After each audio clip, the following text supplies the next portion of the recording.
Welcome to meet నేను మీ ప్రసాద్. ఒక సాధారణంగా ఆర్టిస్ట్ గా, ఒక బిజినెస్ మ్యాన్ గా, తెలంగాణలో పేరు తెచ్చుకున్న ఒక గొప్ప ప్రొడ్యూసర్ గా, అంత ఎత్తుకు ఎదిగినా కూడా ఇప్పటికీ సినిమా రంగం మీద ఎంతో మక్కువ. ఆయన్ని నిత్యం కాంట్రవర్సీ వ్యాఖ్యలు చేస్తూ వైరల్ ప్రజల్లోకి వెళ్తున్న మన తెలంగాణ ప్రొడ్యూసర్ బండ్ల గణేష్ హైదరాబాద్ నుంచి తిరుపతికి సంకల్ప యాత్రతో మొదలు పెట్టారు.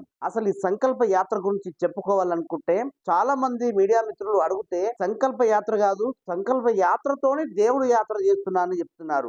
కొన్ని సందర్భాలలో చంద్రబాబు గారి కోసమే నేను ఈ పాదయాత్ర చేస్తున్నానని చెప్తున్నాడు. గతంలో ఆయన జైలుకి వెళ్లి ఆరోగ్యంగా తిరిగి వస్తే నేను అప్పుడు మొక్కుకున్నాను, సమయం లేక ఇప్పుడు కుదిరింది. దాని పేరే సంకల్ప యాత్రగా నేను హైదరాబాద్ నుండి తిరుపతికి పాదయాత్ర చేసుకుంటూ తిరుపతి వెంకటేశ్వర స్వాములని దర్శించుకొని తిరిగి వస్తానని ఆయన చెప్పినాడు. ఒక రకంగా చెప్పాలంటే చాలా వరకు ఆయన రాజకీయ రంగ ప్రవేశం చేయబోతున్నాడా, లేక సినిమా ఫీల్డ్ లోనే ఉండబోతున్నాడా, లేక బిజినెస్ లో రాణించాలనుకుంటున్నాడా?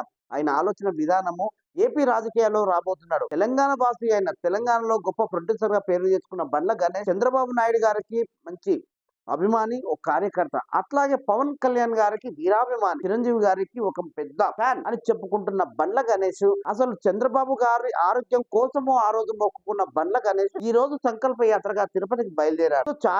చాలా సందర్భాలలో ఆయన ఎప్పటికైనా నేను రాజకీయాల్లోకి రావాలని, కొన్ని సందర్భాల్లో కాంగ్రెస్ లో కూడా ఆయన మొన్నటి వరకు కాంగ్రెస్ గురించి, కాంగ్రెస్ లో ఉన్న నాయకత్వం గురించి, కాంగ్రెస్ పార్టీ గురించి కూడా ప్రజలకు చాలా వరకు ఆయన ప్రచారం కూడా చేశారు. సో ఇప్పుడు సంకల్ప యాత్ర ద్వారా ఆయనకు మెల్లమెల్లగా ఇక్కడ మనకు తెలుస్తున్న విషయం ఏంటంటే చంద్రబాబు గారి గురించి, ఆయన ఆరోగ్యం గురించి నేను తిరుపతి వెంకటేశ్వర స్వామి దర్శనానికి పాదయాత్రగా వెళ్తున్నాను అని చెప్పుకొచ్చే ప్రయత్నం చేశారు. సో బండ్ల గణేష్ రాజకీయంలోకి రాబోతున్నాడు అనే ఒక భవిష్యత్తులో చూడాలి. బండ్ల గణేష్ ఆలోచన విధానం ఆయనే ఒక మీడియా సమావేశంలో చెప్పుకునే ప్రయత్నం చేస్తాడా, లేక మనకు ఎలా రాజకీయంలోకి వస్తాడా అనేది మనం వెయిట్ చేయక తప్పదు. చూస్తూనే ఉండండి మీట్ న్యూస్. నేను మీ ప్రసాద్.